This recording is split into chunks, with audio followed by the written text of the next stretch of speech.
मैंने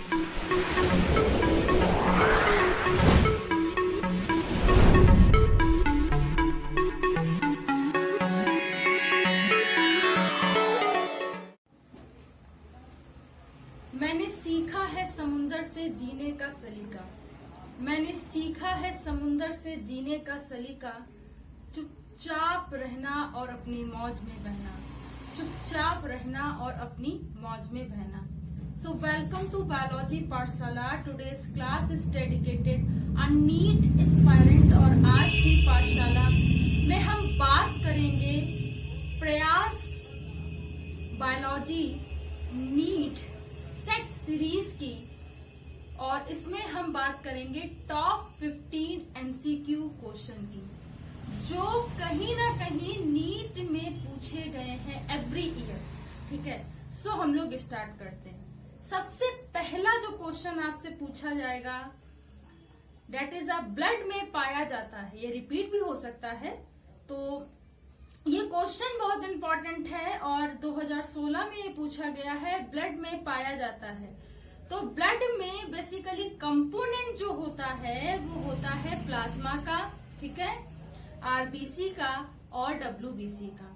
अब प्लाज्मा क्या होता है? तरल पदार्थ होता है। आरबीसी क्या होता है? रेड ब्लड सेल्स होती है, यहीं पे हीमोग्लोबिन होता है। डब्ल्यूबीसी क्या होती है?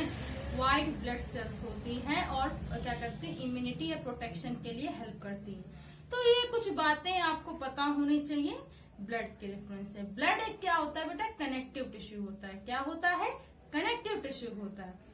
तो ब्लड में क्या पाया जाता है? पहला प्लाज्मा, दूसरा आरबीसी, तीसरा डब्ल्यूबीसी। ठीक है, इतनी बात याद रखेंगे। नेक्स्ट क्वेश्चन आपसे पूछ रहा है, कह रहा है कि मानव में रिस्पायरेटरी पिगमेंट पाया जाता है। ठीक, तो मानव में जो बेटा रेस्पिरेटरी पिगमेंट पाया जाता है उसे बोलते हैं हीमोग्लोबिन। हीमोग्लोबिन को अगर दूसरे शब्दों में कहें तो ये रक्त में पाया जाने वाला एक प्रोटीन भी होता है। आपसे एग्जाम में किसी तरीके से भी पूछ सकते हैं, लेकिन आपको पता दोनों बातें होनी चाहिए, है कि नहीं? पता दोनों बातें होनी चाहिए, ठीक है, तो आप इसे याद रखेंगे। अच्छा, हीमोग्लोबिन में, ठीक है, क्या प्रोटीन होता है? तो ग्लोबिन प्रोटीन होता है। प्रोटीन की विशेषता क्या होती है? खुद कहता है कि मैं प्रोटीन हूं, ना आता लास्ट में, मैंने 1000 बार ये बात बताई है ना। तो रेनिन, ट्रिप्सिन, ना ग्लोबुलिन, तो ये सारे क्या होते हैं बेटा? बेसिकली इसी काम में यूज किए जाते हैं। अब जो हीमोग्लोबिन होता है ना, बेसिकली वो क्या करता है? O2 और CO2 दोनों के ट्रांसपोर्टेशन में या दोनों के परिवहन में मदद करता है। एक तो ये बात याद रखोगे। दूसरी सबसे बड़ी महत्वपूर्ण बात आप ये याद रखोगे कि जब ये हीमोग्लोबिन ऑक्सीजन से मिलता है तो ऑक्सीजनेटेड ब्लड बनाता है और प्योर ब्लड को ट्रांसफर करेगा। बट दूसरी बात ये याद रखेंगे, जब ये हीमोग्लोबिन कार्बन डाइऑक्साइड से मिलता है तो डीऑक्सीजनेटेड ब्लड बनाता है और ये क्या करेगा? CO2 का ट्रांसपोर्टेशन करेगा। बात समझ में आती है? ऑक्सीजन का ट्रांसपोर्टेशन कौन करता है? आर्टरीज करती हैं। CO2 का ट्रांसपोर्टेशन कौन करता है? वीन्स करती हैं। यानी कि धमनी क्या करेंगी? O2 का। सिराएं क्या करेंगी? CO2 का। ये सब याद होना चाहिए, ठीक। अच्छा, एक और क्वेश्चन समझिए इसी में। वैसे मान लीजिए आपसे जो धमनियां होती, आर्टरीज होती हैं, O2 का ट्रांसपोर्टेशन करती है, बट पल्मोनरी आर्टरी ऐसा नहीं करती है। पल्मोनरी आर्टरी ऐसा नहीं करती। उसी तरीके से जो वीन्स होती, शिराएं होती है, वो CO2 का ट्रांसपोर्टेशन करती है, बट पल्मोनरी वीन्स ऐसा नहीं करती है। ये भी आप याद रखना। बहुत ही मैंने डीप में चीजें बता दी। नेक्स्ट क्वेश्चन आपसे पूछ रहा है, आवश्यक एमिनो एसिड क्या होता है? देखिए, मैं बता दूं कि 20 प्रकार के एमिनो एसिड पाए जाते हैं जो प्रोटीन संश्लेषण में पार्टिसिपेट करते हैं बेसिकली, और इसमें क्या होता है कि 10 प्रकार के एमिनो एसिड ही इसेंशियल होते हैं। तो आपसे पूछा गया कि आवश्यक एमिनो एसिड क्या है? तो फेनिनोएलेनिन, ठीक, फेनिनोएलेनिन जो होता है, जैसे ग्लाइसिन हो गया, फेनिनोएलेनिन हो गया, ये जो प्रोटीन के मैंने नाम बताए हैं, ये आवश्यक प्रोटीन होते हैं। मतलब इनका बॉडी के मेटाबॉलिक एक्टिविटी में या मैं ये कहूं कि उपापचय क्रियाओं में मदद करते हैं। तो ये भी आपको बात याद रखनी है, ठीक है, ये बात आपको याद रखनी है, ठीक है, याद रखोगे। दूसरी बात मैं ये बताऊं, जैसे कि मान लीजिए यहाँ से आ गया है, तो कभी कभी बहुत सारी चीजें अमीनो एसिड के रेफरेंस से पूछी जा सकती है। तो एक बात याद रखिएगा कि 64 कोडॉन प्रोटीन संश्लेषण में पार्टिसिपेट करते हैं, लेकिन इनमें से 3 कोडॉन स्टॉप कोडॉन होते हैं। 3 कोडॉन कैसे होते हैं बच्चा? स्टॉप कोडॉन होते हैं, यानी कि only 61 codons are participate in the process of we can say that protein synthesis, यानी कि प्रोटीन सिंथेसिस के प्रोसेस में, प्रोटीन संश्लेषण के प्रोसेस में केवल 61 प्रकार के कोडॉन पार्टिसिपेट करते हैं। तो इतनी बात आप लोग याद रखेंगे और क्वेश्चन को भी याद रखेंगे जो मैंने बताया। नेक्स्ट क्वेश्चन कह रहा है कि डीएनए के आइसोलेशन के लिए, डीएनए के आइसोलेशन का मतलब होता है डीएनए के खंड का मतलब अलग अलग होना, पृथक होना, आइसोलेशन होना, ठीक है, अलग होना के लिए चिल्ड एथेनॉल का ऐड किया जाता है। मतलब अगर डीएनए का आइसोलेशन चाहिए तो हम चिल्ड एथेनॉल का यूज कर सकते हैं, ठीक। तो उससे क्या होता है, ये आपसे पूछा गया है कि डीएनए के आइसोलेशन के लिए अगर चिल्ड एथेनॉल का यूज किया जाता है तो उससे क्या होता है?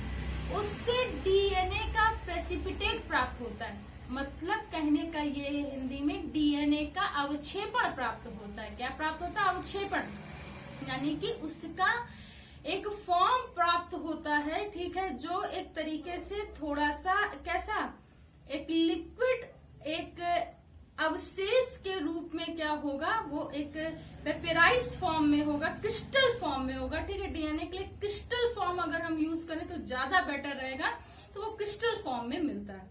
तो ये बात याद रखेंगे, ठीक है, सॉरी। और उसके बाद आपको ये भी याद रखना है कि जो डीएनए फिंगरप्रिंटिंग होती है, मैं इसी से रिलेटेड एक और क्वेश्चन आपको बता रही हूँ, वो सर्दन प्लांटिंग टेक्निक पर बेस्ड होती है, ठीक है, सर्दन प्लांटिंग टेक्निक पर बेस्ड होती है। ये भी आपको बात याद रखनी है, ठीक। नेक्स्ट देखिए, कह रहा है क्रोप्लांट इकोसिस्टम का उदाहरण है। तो बच्चों, क्रोप्लांट इकोसिस्टम जो होता है बेसिकली, क्रोप्लांट इकोसिस्टम जो होता है बेसिकली वो क्या होता है, मैं ये कहूँ कि मतलब एक लैंड के लिए होता है, तो इसमें कम से कम लीस्ट जेनेटिक डाइवर्सिटी हो, कम मतलब अनुवांशिकता की विविधता हो, ठीक है, तो वहां पर क्रोप्लांट इकोसिस्टम को हम मेंटेन कर सकते हैं, ठीक है। तो इसे आप लोग याद रखेंगे। क्रोप्लांट इकोसिस्टम का उदाहरण क्या होता है? जहां पर लीस्ट जेनेटिक डाइवर्सिटी, यानी कि कम विविधता वाली अनुवांशिकता हो, ठीक है, मतलब कि वेरिएशन जो हो, विविधता वो कम हो, तब हम जाकर के क्रोप्लांट इकोसिस्टम को मेंटेन कर सकते हैं। तो ये बात आप लोग याद रखेंगे। अच्छा, इकोलॉजी के फादर कौन है? इकोलॉजी के फादर कौन है? इकोलॉजी के फादर की अगर हम बात करें तो इकोलॉजी के फादर, अगर इंडियन इकोलॉजी की बात की जाए, बेसिकली मैंने प्रीवियस क्लास में भी बताया था, वो है रामदेव मिश्र, ठीक है, इसे आप लोग याद रखेंगे। नेक्स्ट क्वेश्चन अगर मैं बात करूं, पूछ रहा है कि डीएनए रेप्लिकेशन के लिए, यानी डुप्लीकेशन के लिए या द्विगुणन के लिए सेल डिवीजन की कौन सी अवस्था होती है? अगर डीएनए का रेप्लिकेशन हो रहा है, उसका द्विगुणन हो रहा है, एक स्ट्रैंड से 2 बन रहे हैं, तो उसके लिए कौन सी अवस्था होती है? उसके लिए एस फेज अवस्था होती है, एस प्रवस्था जिसे बोलते हैं, सिंथेसिस या संश्लेषण प्रवस्था जिसे बोलते हैं। तो इसे भी आप लोगों को याद रखना है, ठीक है। नेक्स्ट देखिए क्या कह रहा है, कह रहा है एंजियोस्पर्म प्लांट या आवर्त बीजी पौधों में मेगा स्पोर या मैं ये कहूँ दीर्घ बीजाणु किससे बनता है? तो वो बनता है बेटा एम्ब्रियोसैक या भ्रूणकोश से। किसी भी आवर्त बीजी पौधों में जो मेगा स्पोर है, दीर्घ बीजाणु है, वो एम्ब्रियोसैक फीमेल पार्ट से बनेगा या भ्रूणपोष से बनेगा।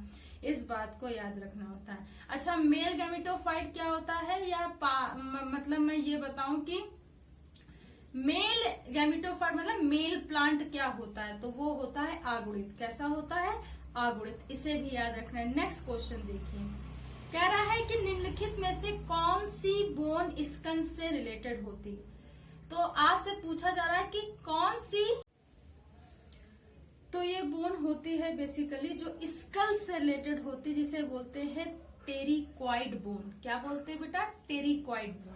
ये क्या करेगी? स्कल के प्लेट के स्ट्रक्चर के फॉर्मेशन में हेल्प करती है। ठीक है, जो स्कल होता है उसका एक प्लेट होता है, एक बेस होता है, उसके स्ट्रक्चर में हेल्प करती है। नेक्स्ट है, कह रहा है पार्चुरेशन के समय, ठीक है, यानी कि शिशु जन्म के समय या प्रसव के समय सिग्नल जो ओरिजिनेट होता है वो कहाँ से होता है? तो पार्चुरेशन के समय जो सिग्नल ओरिजिनेट होता है बच्चों, वो प्लेसेंटा और फीटस दोनों से ही होता है। ये बात याद रखेंगे कि प्लेसेंटा और फीटस दोनों से होता है। ठीक, ये क्वेश्चन का आंसर हो गया। नेक्स्ट आप लोग इसी में याद रखेंगे, पार्चुरेशन के लिए ऑक्सीटोसिन हार्मोन क्या होता है? बहुत ज्यादा रिस्पॉन्सिबल होता है। एक बात ये याद रखेंगे। नेक्स्ट क्वेश्चन है, national aquatic animal of India क्या है? मतलब national aquatic animal of India जो है बेसिकली वो रिवर डॉल्फिन है। क्या है बेटा? रिवर डॉल्फिन है। इसे आप लोग याद रखेंगे, रिवर डॉल्फिन को। ठीक है, नेक्स्ट क्वेश्चन है, कह रहा वर्ल्ड ओजोन डे मनाया जाता है। तो वर्ल्ड ओजोन जो डे है वो 16 सितंबर को बनाया जाता है। ठीक है, इस बात को याद रखेंगे, बहुत इंपॉर्टेंट क्वेश्चन है। नेक्स्ट क्वेश्चन है, कह रहा है कि मॉस्किटो के लार्वा को, यानी कि जो मच्छर के लार्वा होते हैं, मॉस्किटो के लार्वा को खाने वाली फिश का नाम क्या होता है? वो होती गम्ब्यूशिया फिश। वो क्या होती है? गम्ब्यूशिया फिश। और उसको खा लेती, तो इससे मलेरिया वगैरह भी प्रिवेंट होता है। तो ये भी कभी कभी क्वेश्चन पूछ लिया जाता है। ठीक, उसके बाद अगर मैं बात करूं तो ग्रीन प्लांट में बोरॉन का फंक्शन क्या होता है? ये कभी कभी बहुत क्वेश्चन पूछा जाता है। तो ग्रीन प्लांट में बोरॉन का जो फंक्शन होता है वो शुगर के ट्रांसपोर्टेशन के लिए होता है। किसके ट्रांसपोर्टेशन के लिए होता है? शुगर के ट्रांसपोर्टेशन के लिए होता है।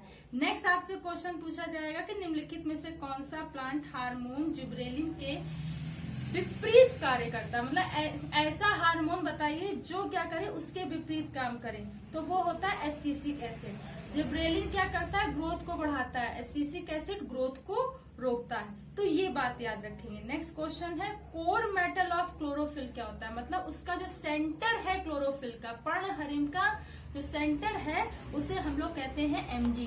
क्या कहते हैं? एमजी। तो इतनी बात आप लोग को आज के रेफरेंस पे याद रखनी। मैं ऐसी उम्मीद करती हूँ कि आज का वीडियो लेक्चर आपके लिए हेल्पफुल होगा। अगर आज की पाठशाला आपको समझ में आई हो तो उसे ज्यादा से ज्यादा लोगों तक शेयर कीजिए, सब्सक्राइब कीजिए और लाइक कीजिए। बायोलॉजी पाठशाला का बेल आइकन, उस घंटे के बटन को दबाए रखिए ताकि आने वाली लेटेस्ट अपडेट आप तक पहुंच सके।